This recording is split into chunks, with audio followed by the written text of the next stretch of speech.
So you see the son starting to speak now, his plan of paying back the money. And what was all sorted out in his head in the far country, I believe now he couldn't quite get the words out. I believe he was overcome by emotion. And he could just start to say the first half, Father, I've sinned against you and I've sinned against heaven and I'm not worthy to be called your son.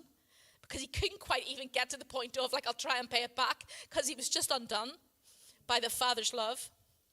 And you see that then the Father doesn't let him go on any further. And he starts and says to him, verse 22, but the Father said to his bondservants, quickly, before he could get another word out, bring the best robe, the festive robe of honor, and put it on him, and give him a ring for his hands and sandals for his feet. Now, I know you all know this. You've heard this story so many times. But if I can bring out a lot, just some thoughts on this. He was to bring the finest robe in the house. And the finest robe in the house would have been the Father's robe that he wore for weddings and ceremonies, and it would have been beautiful. And so the son was going to be covered in the robe of his father.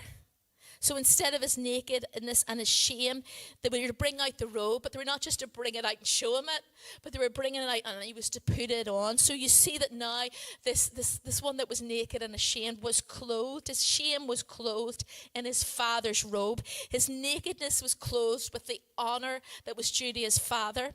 And I'm thinking about how we are clothed in the Father's glory, in his splendor. And so when you walk with Jesus, you now bring this beauty, this glory that was Jesus, that he has allowed you to be clothed in.